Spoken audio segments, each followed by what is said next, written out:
Good afternoon, Ken Sachs, Keller Williams Realty Spokane. Hey, what I want to talk about is a conversation we've been having a lot with sellers, and that is being on the market versus in the market. Now, what do I mean by that? Well, first let's go back a couple years, say 2006, 2007. This graph here, this graph represents price versus condition. Up here are the highest priced properties versus down here the lowest priced properties. And here condition, the best condition all the way down to the worst condition, needs a lot of repairs, fixes, it's not turnkey, etc. So that's this graph. Now, the market 2006, 2007 was something like this. We were in a seller's market. Now, what does a seller's market mean? A seller's market means that we have not a lot of inventory and lots of buyers. So the demand is there, but we don't have a lot of supply. And so with a market like that, these sellers could price their properties just over the market. I remember going on tour looking at properties, and we're sitting here scratching our head going, how do we value these things? Because even if we think they're a little out of the market, well, the appreciation within a week or two, guess what will happen? They'll absorb these properties. So pretty exciting time for a seller. Now, what do you think our market is today? Our market today is a little different.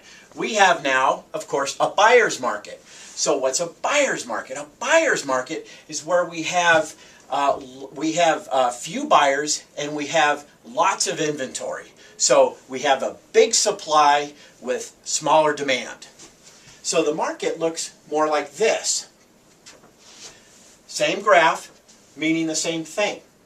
Now, what happened last month, December here in Spokane? We sold about 13% of our inventory.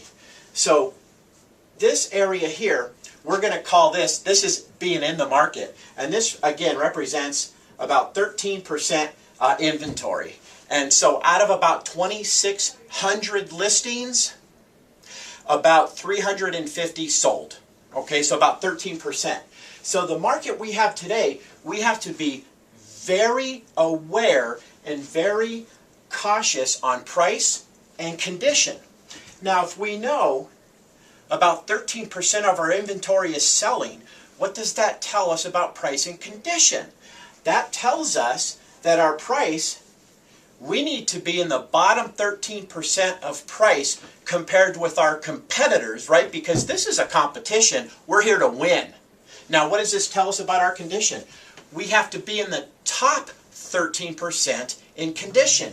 So in the top 13% of condition and the bottom 13% of price, this is where we hope to end up.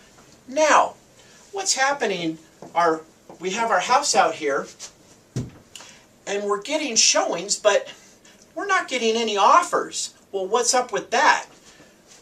What's happening with these buyers, and where are these offers going? You guessed it, they're going here to the sellers that are in the market, not the sellers that are out of the market. Now, you know what's really exciting about this? We already talked about price and condition will get us where we need to be in the market. Who do you think is in control of price and condition? You, the seller. How exciting is that? So think about that. Your price and your condition, which you control, you need to be down here and be in the market, not out of the market. Ken Sachs, Keller Williams Realty Spokane. Happy New Year.